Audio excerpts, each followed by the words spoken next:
Hello बच्चों, आशा करती हूँ आप सभी लोग अच्छे होंगे और अच्छे से पढ़ाई करते होंगे।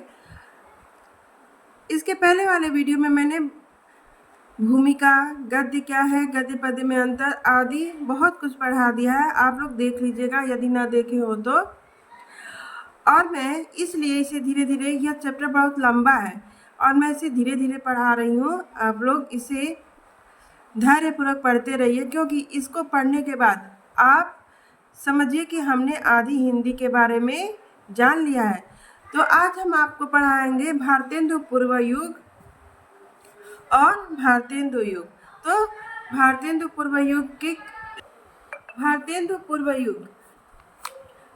पूर्व युग में सबसे पहले खड़ी बोली में रचना लिखने वाले कौन आते हैं? तो खड़ी बोली गद्य के प्रथम दर्शन अकबर के दरबारी कवि गंग द्वारा रचित चंद छंद वर्णन की महिमा नामक ग्रंथ में मिलते हैं। यह ग्रंथ 1570 में लिखी गई थी। इसके बाद आते हैं राम प्रसाद निरंजनी ने भाषा युग वशिष्ठ नामक रचना खड़ी बोली में लिखी, जिसे खड़ी बोली का प्रथम गद्य ग्रंथ कहा जाता है।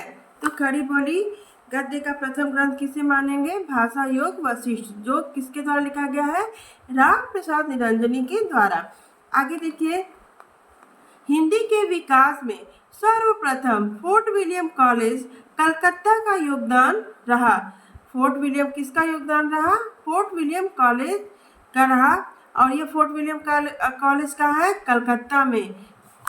और इसके आचार्य कौन थे? John Gilchrist. जॉन गिलक्राइस्ट ने भारतीय भाषाओं का अध्ययन किया। ईस्ट इंडिया कंपनी के प्रशासकों को हिंदी सिखाने के लिए उन्होंने व्याकरण और एक शब्दकोश की रचना की। आगे देखिए, गिलक्राइस्ट की देख रेख में अनेक पुस्तकों के अनुवाद और मौलिक रचनाएं भी प्रकाशित हुई। इसी संदर्भ में इंसा अल्लाह खां, लल्लू लाल, सदर मिश्र और सदा सुखलाल का योगदान अविस्मरणीय रहेगा। अविस्मरणीय, जो भूलने योग्य नहीं, जो भुलाया नहीं जा सकता। आगे देखिए, इंसा अल्लाह खां ने रानी केतकी की कहानी ठेठ बोलचाल की भाषा में लिखी। लल्लू लाल की 14 रचनाएं बताई जाती हैं। और लल्लू लाल की प्रसिद्ध रचना है प्रेम सागर। यदि कोई पूछे प्रेम सागर किसकी रचना है, तो लल्लू लाल की। सदर मिश्र ने नासिकेतोपाख्यान, आध्यात्म रामायण और रामचरित्र की रचना की। सदा सुखलाल ने अपने सहयोगियों की तुलना में कम लिखा है और सदा सुखलाल की रचना है सुख सागर। सुख सागर सदा सुखलाल की प्रसिद्ध रचना है सुख सागर। आगे देखिए, खड़ी बोली के विकास में ईसाई धर्म प्रचारकों ने भी पूर्ण रूप से सहयोग दिया।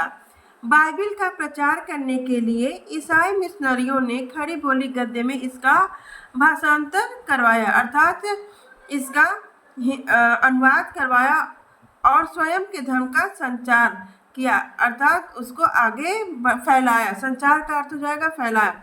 आगे देखिए, 1813 ईस्वी में विलफोर्स एक्ट पास होने के पश्चात इन्हें स्वयं के धर्म के संचार की अनुमति मिल गई।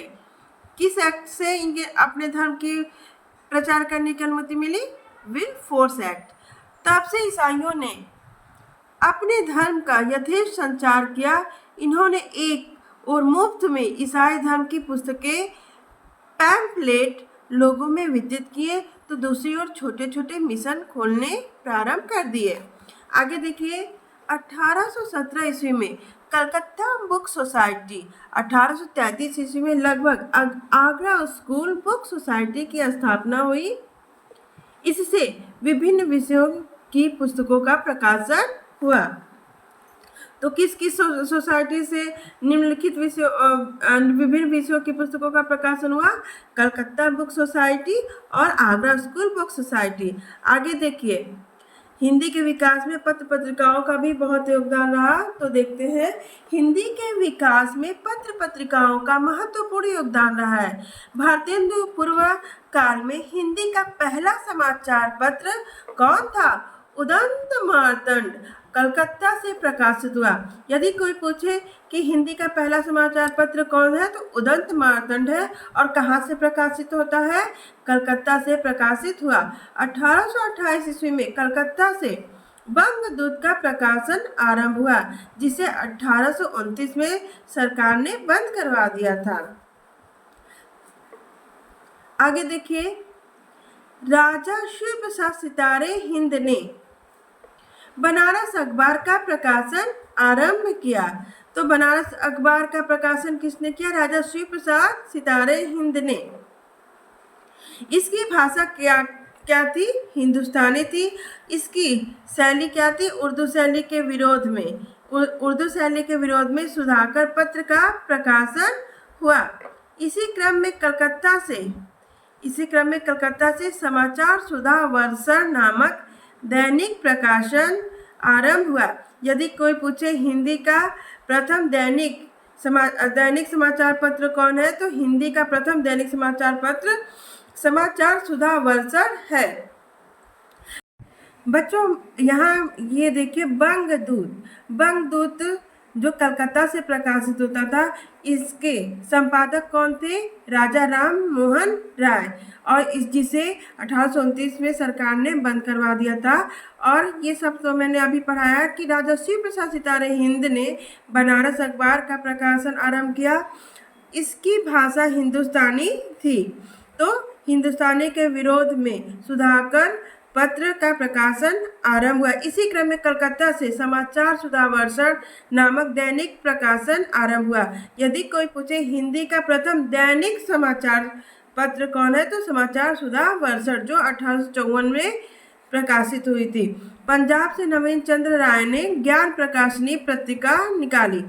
आगे देखिए, राजा शिव प्रसाद सितारे हिंद ने विद्यालयों के लिए अनेक पाठ्य पुस्तकों की रचना करके हिंदी के विकास और प्रचार में योगदान दिया। राजा लक्ष्मण सिंह ने 1861 ईस्वी में आगरा से प्रजा हितैषी नामक समाचार पत्र प्रकाशित किया। इन्होंने संस्कृत कल्पित शुद्ध हिंदी का प्रचार प्रसार किया।